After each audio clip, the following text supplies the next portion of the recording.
Chicago Tribune says it is dropping the Dilbert comic strip because of, quote, racist remarks made by its creator. Backlash started when Scott Adams referred to black people as members of a hate group on his YouTube show this past week. He defended himself on social media today, saying people were canceling him. The Tribune plans to drop the comic starting Monday, along with several publications across the country. My. Please listen carefully. She's as funny as Lucy and she's in the know. She's as smart as Phil and always on the go. It's the Patsy Hoolahan Show. Well, my friend Mr. G has been calling and texting me and emailing me and insisting I do a video about Dilbert and the fact that the author of Dilbert has been canceled for making statements that some people have felt are racially inappropriate.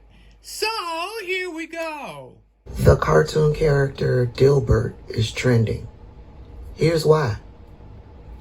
For those of you who do not know who Dilbert is, this is Dilbert, the cartoon character. And this is his creator, the cartoonist Scott Adams. The reason why Dilbert is trending is because Scott is a raging racist. He put it all on display in a video over on YouTube, and I've got the clip. This is the first political poll that ever changed my activities. I don't know that that's ever happened before. And normally you see a poll, you just look at it and you go, whatever. Oh, this is interesting what other people think. But as of today, I'm going to re-identify as white because I don't want to be a member of a hate group. I'd accidentally joined a hate group. So if nearly half of all blacks are not okay with white people, according to this poll, not according to me, according to this poll, that's a hate group. That's a hate group. And I don't want to have anything to do with them. And I would say, based on the current way things are going, the best advice I would give to white people is to get the hell away from black people. Just get the fuck away. Wherever you have to go, just get away. Because there's no fixing this. And this is according to Don Lemon, by the way. So here I'm just quoting Don Lemon when he notes that when he lived in a mostly black neighborhood, there were a bunch of problems that he didn't see in white neighborhoods. So even Don Lemon sees a big difference in your own quality of living based on where you live and who's there. Respect where you live. Start small by not dropping trash, littering in your own communities. I've lived in several predominantly white neighborhoods in my life. I rarely, if ever, witness people littering. I live in Harlem now. It's an historically black neighborhood. Every single day I see adults and children dropping their trash on the ground when a garbage can is just feet away. Just being honest here. Now, I don't doubt that Don Lemon was speaking on differences between a black neighborhood and a white neighborhood based on his experience. I do question the context that Mr. Scott Adams is saying that Don Lemon was speaking on these differences. I'm sure Don Lemon was talking about the disparities between a white neighborhood and a black neighborhood and how government distributes tax dollars. White neighborhoods get more versus black neighborhoods. I'm sure he was talking about redlining and how back in the day, black neighborhoods were left to their own devices, weren't given any funding by the government, and basically became ghettos. No, Missy, I think that Don Lemon said what he said and meant what he said, and it's what he said. By the way, you'd make a great comic character yourself.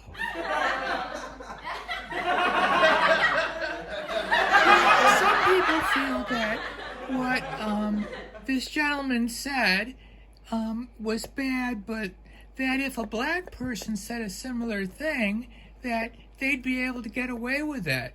But what do you think? One, I think that white people viscerally fear. It's not that white people don't know, right, what they have done. They know. They fear that there is no other way to be human but the way in which they are human, which is to, so, you know, like you talk to white people and whenever you really want to have a reckoning about it, they say stuff like, you know, it's just human nature. If y'all had all of this power, you would have done the same thing, right? And it's like, no, that's what white humans did. White human beings thought there's a world here and we own it. Prior to them, Black and brown people have been sailing across oceans, interacting with each other for centuries without total subjugation, domination, and colonialism, right? And that's important to say. And so they do this thing where they say, like, how white people have done humanity, how they have acted as human beings is the way all of us act. So they think white people are going to get them back. By the way, if you don't remember Brittany, she's the one who said that Black women are fat because of Donald Trump. But I hate when people talk about Black women being obese. I hate it. Because it becomes a way to blame us for a set of conditions that we didn't create. We're moving, we're taking care of kids, but our food quality suffers. We are living in the Trump era. And the name of that Savior's Day address was War on Armageddon Has Begun. And within that address, he dropped a wealth of knowledge. I impress upon you to check it out. But one of the things that I took away from the address was this. Your rise as a Black man and woman is driving them crazy. Because they don't and can't treat you like they treated our fathers and grandfathers. You're a little too awake to allow that.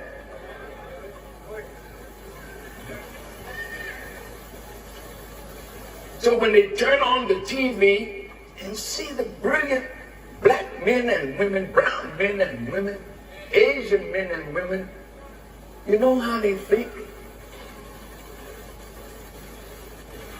I can't rule them like I did. What are their children like? So I'll never be able to enslave this people ever again. You don't have to say never again. God has said it for you. I don't think Louis realizes that we had a civil war and that we really aren't looking to put people back into slavery. I don't particularly stay away from Black people. In fact, I've actually had some in my home. Usually just one at a time, but Mr. Big G is Hi, Mr. Big G. How's it been going lately? It's going very well, Patsy. Been a long time. I know. Well, I guess that's just the way it's gonna be.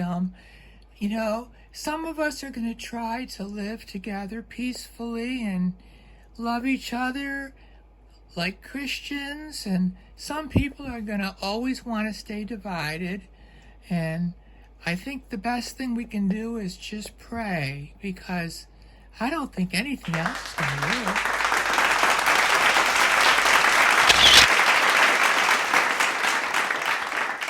Okay, I don't know, I don't really like it. Where's this going?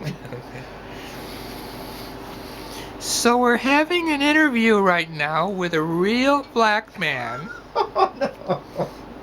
So our first question is, what is it like to be a Black man? What kind of question is that? Is it true what they say that once you go Black, you never go back? Ask my wife. Do you like Barack Obama?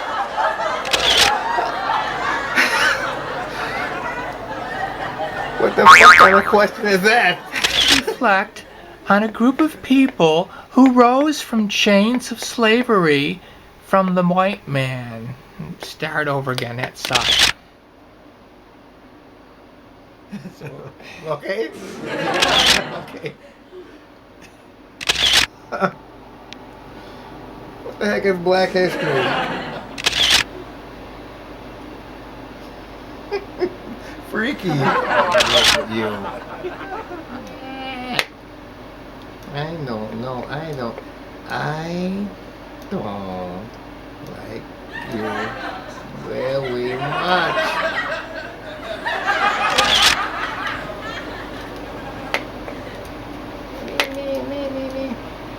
Talking Tina. I've never touched a real black man.